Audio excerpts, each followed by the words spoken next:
Hello and welcome to the Daily Mill for Monday, the 12th of February 2024. In today's Mill news, we start off with more post match from Joe Edwards talking about Michael Obafemi. This is from the southernnews.co.uk. Joe Edwards reflects on Michael Obafemi's most positive Millwall appearance so far and the signs that it's going in the right direction. The 23-year-old striker is on loan from Burnley and looking to re-energise his career after injury issues. Joe Edwards believes Michael Obafemi is heading in the right direction in his bid to provide Millwall plenty more goals. The 23-year-old, who signed a loan from Burnley in January, made his third Lions appearance in yesterday's 2-1 loss at Coventry City. Having struggled to get too involved in the Lions games against Preston North End and Hull City in his first two appearances, Obafemi looked far more of a goal threat at the CVS Arena. The striker forced goalkeeper Brad Collins into multiple saves, and particularly during the first half when Millwall had chances to build on Romain Esse's opener, Obafemi proved to be a menace to the Sky Blues' defence. Edwards likes the gradual progression of the forward and thinks his pace offers Millwall something different. The Republic of Ireland international is still building match fitness after limited football over the last year. Speaking after the game, the Millwall head coach said, he was definitely better, first and foremost, before you look at anything he actually does. He gives that threat that the opponent have to be aware of. He's always there on the shoulder. He's always a potential outlet for us to go in behind. But today he was definitely more active and more involved than we saw a week ago at Hull. And that's absolutely no surprise to me. We said about him and Jaff, but talking about Michael in this instance, we said we were delighted to get a player of that pedigree and that level and add to our squad in the window, but we knew of the constraints around it. We'd been in a difficult position and played very little football, so it was always going to be a build-up. He came on in his first game for 15, 20 minutes, 45 minutes last week and 60 odd today. I think it's natural that you're not going to hit the ground running and look fully sharp and start scoring goals when you had the running that he's had, but definitely signs today from his performance that it's going in the right direction.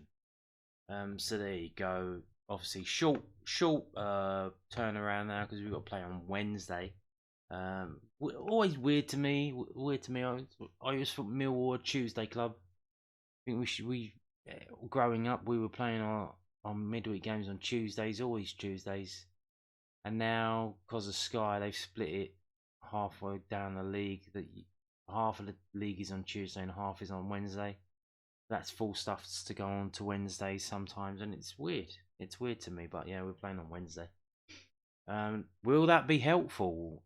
Is that helpful to the squad with one less Joe Edwards training session to get in their heads, so they might actually turn out a decent performance against Ipswich, hopefully. But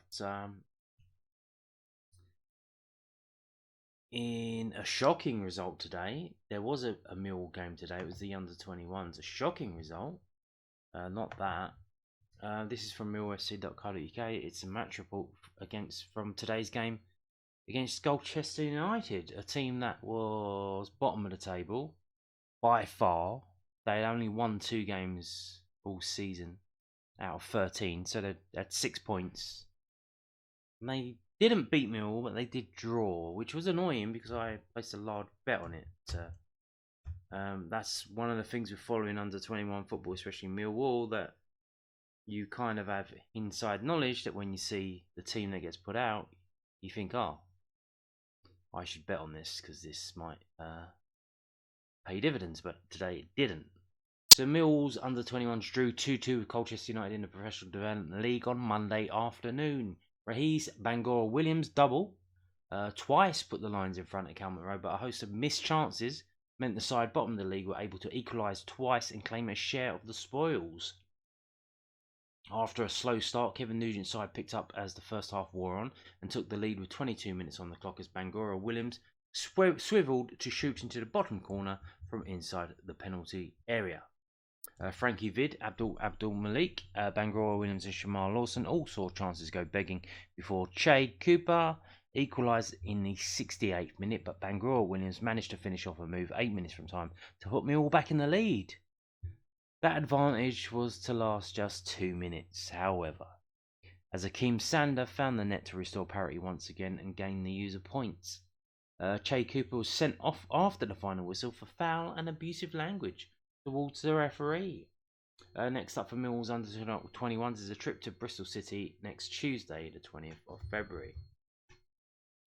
And the team was as follows: George Evans in goal, Walker, Myers. That's interesting. That's a new name. That's the same name as the assistant coach, Andy Myers. Is that Andy Myers' son? I don't know.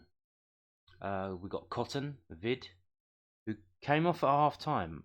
He's just come back from injury. Hopefully that's not because of injury that he's come off again. But weird to have a substitution at half time.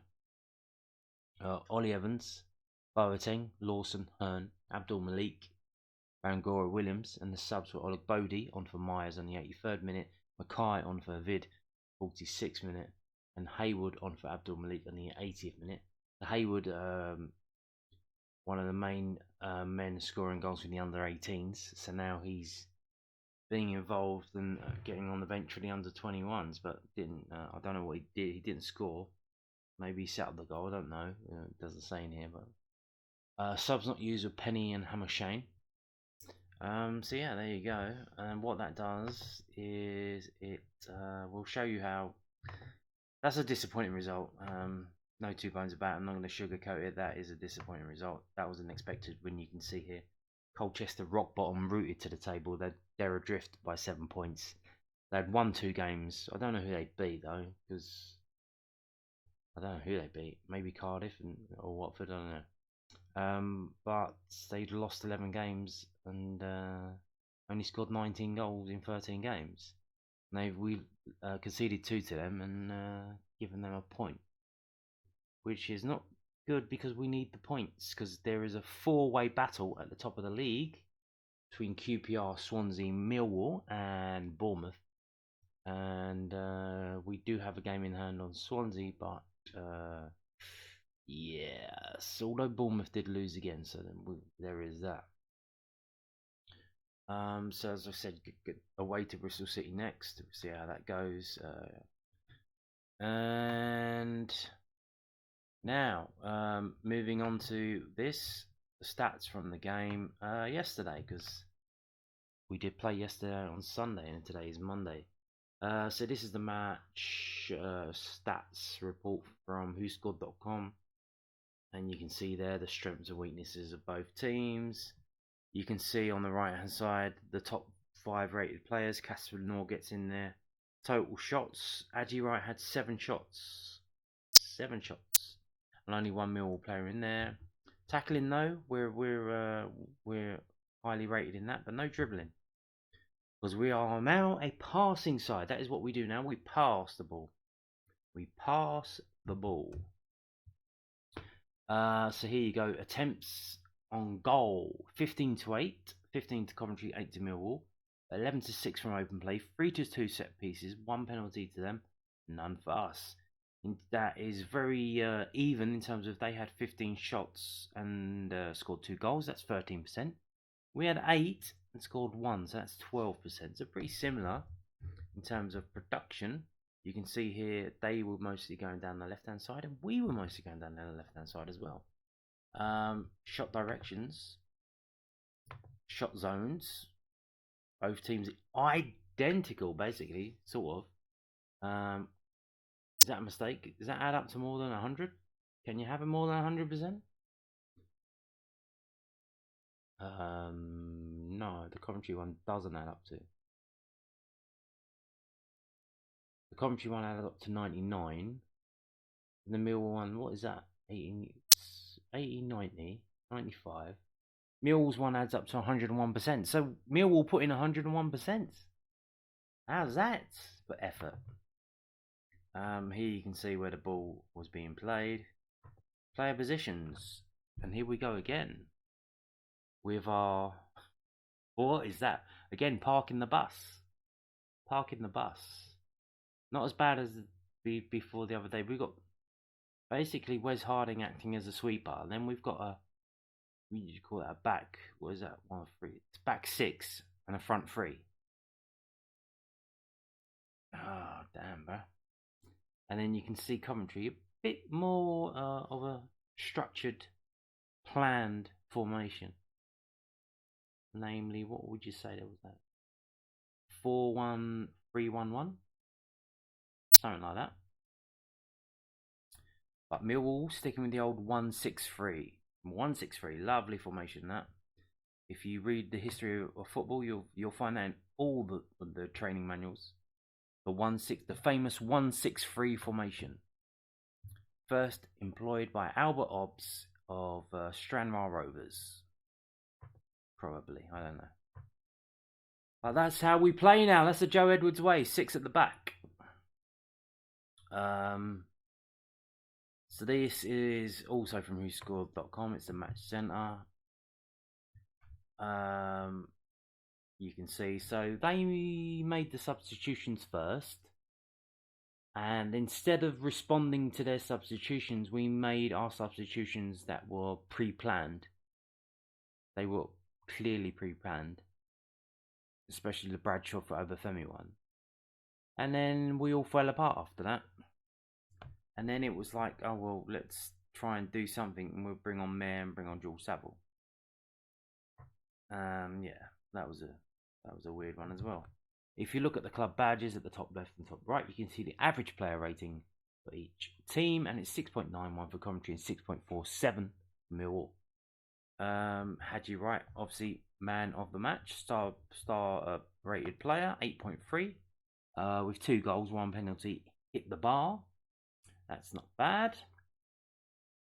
For Millwall, highest rated player, Dinor, then Esse. So Dinor got a higher rating, even though the goal scorer scored the goal. But Dinor got a better rating, so interesting to see why that was. Tanganga there, 6. That's not good, is it? That's not good. But it's better than the 2 subs that came on, 5.9 and 5.8. Like I said, when the subs came on, Millwall fell apart. So let's go through the whole game, and then I'll show you how the subs affected the game. Total shots, you can see right with 7. It's basically, it was just everything was going through him. And then you got Obafemi for us with 3, Brian with 2, Esse with 1. So Esse had 1 shot on target, scores a goal.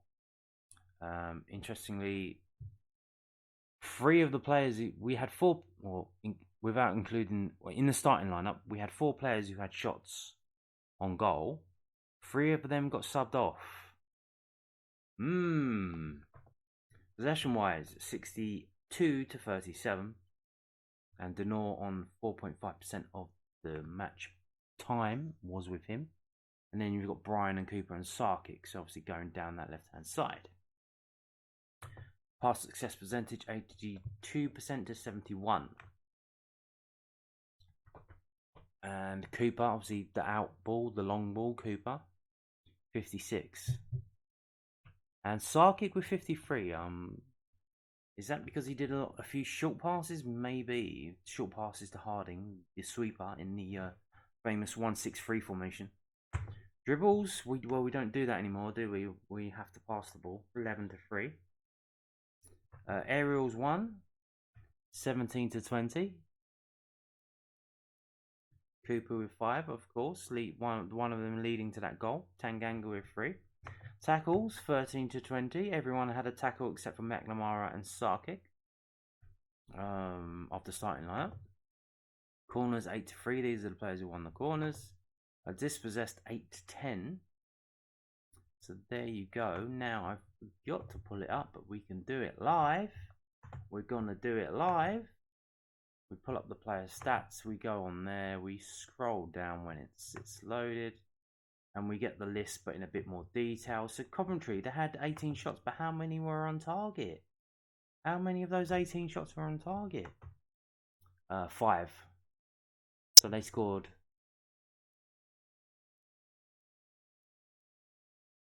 2 goals from 5 shots on target. Millwall, on the other hand, what was it? 8?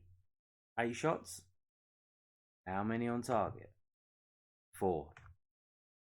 So that's it. That's the golden ratio. Half, half, half. Although we didn't get half, because we got 8 8 shots, 4 on target, 2 goals. 2 goals would have been chef's kiss, beautiful stuff. But just under that with the 1. Touches of the ball, obviously Joe O'Brien, Casper Lenore, George Honeyman. Even though he got taken off early, he was still 3rd in the list. Player ratings, again, Casper Lenore 7.36, Romain Esse 7.08. Even though he wasn't on the pitch for 30 minutes, he's the 2nd highest rated player. And again, you can see the 4th and the 5th and the 6th were all players who got taken off early, and they're still, their production was as good as enough to keep them in the top rated players.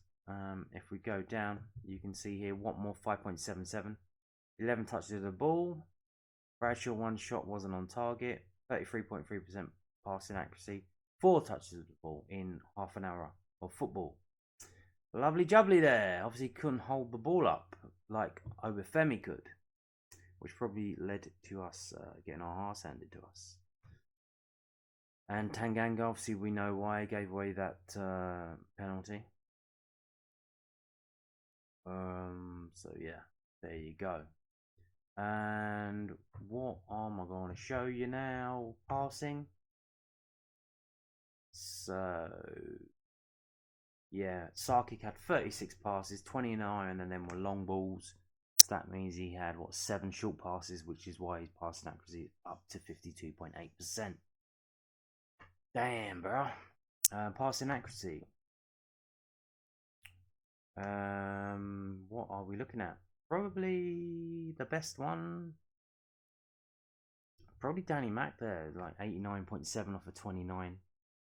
So you got, but that's like in terms of passing. These are the passes that they had in the game. This is not a lot. Like Danny Mac played 90 minutes. Casper Lenore played 90 minutes. Played 43 passes. For a supposed team that's now trying to play a passing game, if we go to theirs, and you can see how like 80, 70, 70s, like massive difference. Okay, I forgot to show you, so I'm going to go back. Is it this one? Yeah, it's this one. So how did it change when the subs came on? So you can see here these little red, green, yeah, that one. That's the subs. So they made the 2 subs and then they changed formation. We made the 2 subs to change formation. So 63 minutes, wasn't it? We change it to there. 1 shot. 1 shot. Once we bring on the attacking players in quotes, we had 1 shot. Bradshaw shot. They won more aerials. They had 5 dribbles to our 1 dribble. They had 5 tackles to our 7 in the time from 63 minutes to the end of the game. So it looks like bizarrely, Joe Edwards brought on 2 attacking players and then decided to sit back. Genius stuff there. Very unexpected. Like I said, I think they were pre-planned. We know the Bradshaw for Obafemi one was. But surely you would want to bring on maybe another midfielder? A central midfielder, maybe Billy Mitchell or Alan Gamble? Or maybe another defender? Maybe. But you bring on 2 attacking players and then you start sitting back. That's not good, is it? So yeah. And I'm going to look at this. I'm not going to go through the whole thing because I can't be bothered, to be honest. But this is from fbref.com. You can go through it if you want. They got loads of stats there. You can see all kinds of things on there. I just wanted to show you the XG because this is how I get the XG, because the other site I was using last season's not bothering now. So the XG for Coventry is 1.9. The XG for Millwall is 0.9. So bang on target. 1.9 expected goals, 2 actual goals. 0.9 expected goals, 1 actual goal. So it is what it was. It was what it is. Yeah, and we just got to hope that there's short turnaround now, that the players' heads don't get filled with nonsense by Joe Edwards on the training pitch, and they can turn up like they did during Christmas once they had 3 games in a week, and just quickly turn it around and figure out themselves and get going against Ipswich on Wednesday. But it's possible because they've fallen off. They're in about a bit of a troubled patch. But was it? I think we're like 6 games now without a win. Yeah, it's looking bleak. And obviously Tuesday tomorrow, so we wait. We've got half of the league playing. We've got fingers crossed about certain results coming through. Because if they don't, in 2 games' time, we could be in the bottom 3. And I'm worried because once that happens, I don't think the situation's going to get improved to a point where we can get out of it. I think it's just going to be throwing pearls after swine. Just let's keep doing what we're doing because, hey, we made the right decision, didn't we? And we're not going to change it now. Why would we? It's only a relegation at stake. But hey, on that note, thank you for watching and goodbye.